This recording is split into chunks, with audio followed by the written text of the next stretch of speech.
Salut à tout le monde, j'espère vous retrouver en pleine santé. Donc, je vais aborder avec vous, chers étudiants et étudiantes, un sujet concernant la mécanique newtonienne, c'est l'exercice 2. Donc, dans le but, bien sûr, de vous préparer au jour J de l'examen national. Donc, voilà, l'exercice est devant vous. Vous essayez de le lire comme il le faut et répondre aux questions posées. Donc, voilà, je vais lire en même temps. Donc, vous avez des données, le masse de skieur, 60 kg, l'intensité de l'accélération pesanteur G égale, on néglige l'action de l'air, on étudie le mouvement du centre d'inertie G du skieur, bien sûr dans le domaine, dans le référentiel OIJ, lié à un référentiel terrestre galiléen, donc pour atteindre le sommet, bien sûr S, ou bien le sommet, pour atteindre le sommet S d'une piste P. Voilà, donc voilà le skieur, il va monter sur un plan incliné pour atteindre un point, bien sûr, S du sommet du plan incliné P. On vous donne alpha, bien sûr, 23, et on vous donne, voilà, ce skieur-là, il est soumis à une force, bien sûr, qui, suivant la direction du câble, voilà, je vais vous noter tout cela pour essayer de vous faire comprendre le sujet. Donc, le skieur-là, il est tiré par un câble, donc il est soumis à une force F, de direction celle du câble. Donc, vous savez, bien sûr, il est soumis à son poids. Bien sûr, voilà son poids. Donc, si j'essaie, bien sûr, de, voilà, le repère au YZ. Donc, vous avez ici, c'est alpha. Et vous avez ici, voilà, alpha, c'est l'angle bêta entre la force F et l'horizontale. Voilà, vous devez savoir ceci. Donc, on va continuer bien sûr la lecture. Donc, on vous dit, voilà, on vous donne bêta et on vous donne alpha. Le câble exerce sur ce skieur une force d'attraction, de traction constante.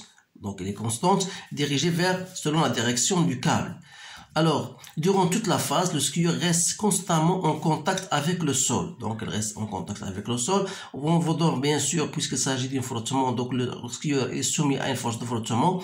Dans la composante, bien sûr, on aura une composante tangentielle et une composante normale. Et vous savez, bien sûr, la relation qu'il y a entre les deux. RT égale à KRN, où K est le coefficient de frottement.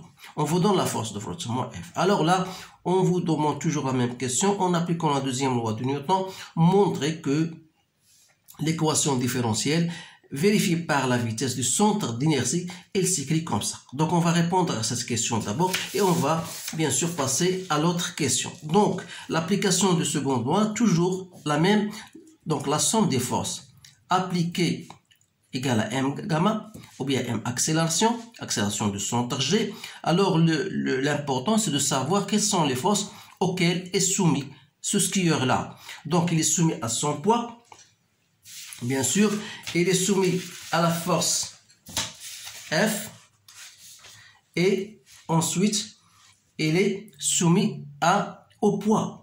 Donc, je vais noter ça, bien sûr. Donc, il est soumis à son poids P, il est soumis à la force F, il est soumis à la réaction du plan incliné, donc égal à MA. Alors là, une fois j'ai cela, j'ai fait mon bilan de force, il suffit de projeter cette relation vectorielle sur l'un des axes, soit sur l'axe OI, soit sur l'axe OJ. Donc si je le projette sur l'axe OI, ça va me donner bien sûr le poids. Bien sûr, voilà, c'est pour montrer, lorsque vous avez un solide S, voilà, voilà l'axe Y, donc voilà le poids, bien sûr, voilà le poids P, donc il y a une projection sur l'axe Y et il y a une projection sur l'axe des X. Alors l'axe des X, bien sûr, voilà le repère X, donc la projection de P selon l'axe des X, elle est négative, donc on aura moins P, G, MG, sinus de alpha, alors que F, il est dans le même sens, donc c'est plus F,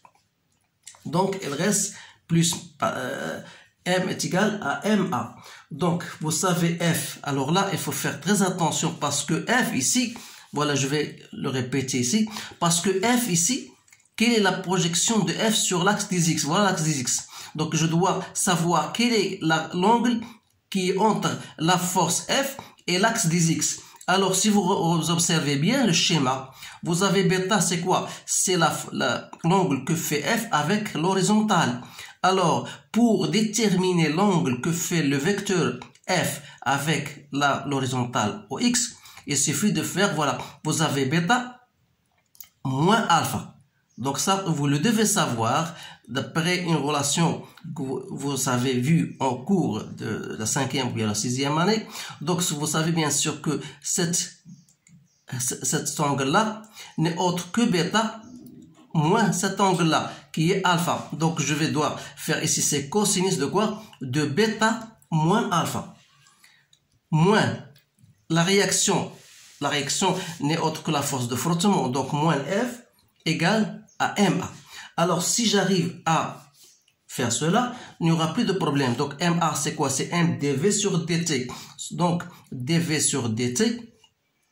Donc tout ça on a dit égal à moins mg sinus de alpha plus f cos de bêta moins alpha moins f. C'est-à-dire si je voudrais dv sur dt et plus quoi? Plus f, je fais entrer f et je divise le tout par m. Donc ça va me donner f sur m plus g sinus de alpha moins f, parce que je fais entrer ce f, donc moins f sur m cos de bêta moins alpha égale à 0, d'où l'équation voulue bien sûr.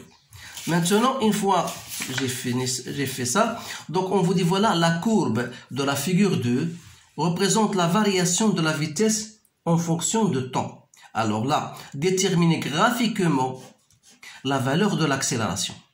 Alors là, qu'est-ce qu'on va dire? Puisque vous remarquez bien sûr que la vitesse en fonction de temps est une fonction linéaire. Pourquoi linéaire? Parce qu'elle passe par l'origine du repère.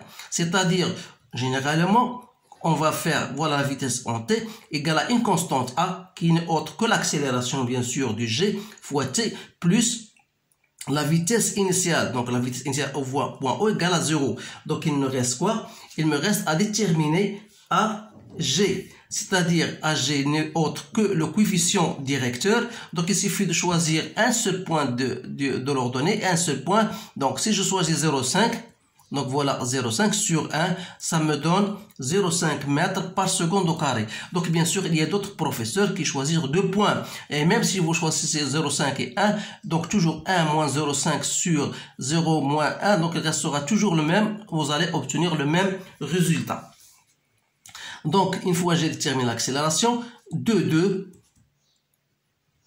on vous dit voilà, déterminer ou bien déduire l'intensité de la force F. Alors, pour déduire l'intensité de la force F, toujours à partir de cette relation qu'on a trouvée, c'est-à-dire dV sur dt sera égal à quoi? Donc, est égal plus F sur M plus G sinus de alpha sera égal à F sur M cosinus de bêta moins alpha. Notre but, c'est de déterminer F. Donc, F sera quoi? Alors, bien sûr, dV sur dt, c'est AG. Donc, je dois faire F. Donc, je dois multiplier par M. Et je divise. Donc, je vous donne, voilà, M. J'aurai M.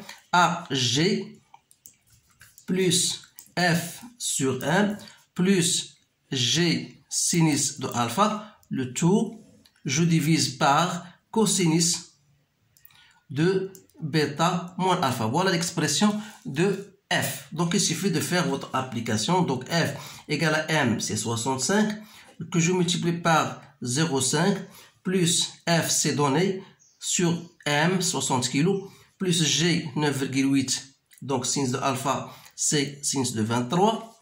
Tout ça sur cosinus de bêta, c'est 60 moins 23. Alors, vous faites votre calcul avec l'aide de votre calculatrice. J'ai trouvé 460,86 newtons. J'espère que ce ne soit pas faux. Alors, j'ai déterminé donc l'intensité. La dernière question, déterminer la valeur de K. Alors là, pour déterminer la valeur de K, vous savez bien sûr que K, c'est quoi? C'est tangente de coefficient de frottement qui est égal à RT sur Rn.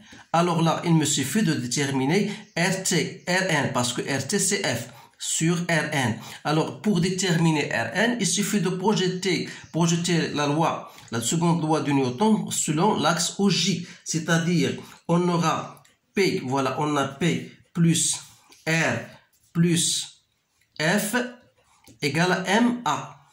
Donc si je projette sur l'axe, bien sûr, la projection du poids, c'est moins P mg cos de alpha. Voilà. R, ça me donne toujours, puisqu'il y a une F et R, donc c'est Rn plus Rn plus F. Voilà F, la projection de F, c'est quoi? C'est cosinus de bêta moins alpha. Donc c'est F cosinus de bêta moins alpha. Tout ça égale pardon, ici on a fait la projection pour l'axe cosinus, alors ici sera sinus, pardon, donc on a ici, donc vous aurez sinus de bêta moins alpha, tout ça égale l'accélération de G selon l'axe des Y égale à 0. Alors là, je détermine donc Rn n'est autre que mg cosinus de alpha moins sinus de bêta moins alpha, c'est-à-dire que c'est égal à 60 cosinus de 23 que je multiplie par 9,8. Ensuite, moins sinus de 60 moins 23. Donc, j'aurais trouvé Rn égale à 540,65 newtons. Alors, une fois que j'ai cela, donc je veux dire que K égale à RT sur Rn, c'est-à-dire F sur Rn. Donc, F, c'est déjà 80 sur 540. 65, donc j'ai trouvé 0,15. Voilà le résultat final de la dernière question. Alors je remarque bien sûr que c'est un problème qui mérite d'être partagé et d'être vu. Donc l'important dans tout ça, ou bien le but de cet exercice, c'est de vous montrer comment on fait projeter votre relation fondamentale de la dynamique selon la deuxième loi de la dynamique, comment vous allez projeter la relation vectorielle selon l'axe, qu'il soit OX ou bien soit OY. Alors là, faites attention et essayez de répéter l'exercice pour, bien sûr, résoudre un autre problème. Alors, je vous souhaite une bonne chance et je vous dis à bientôt.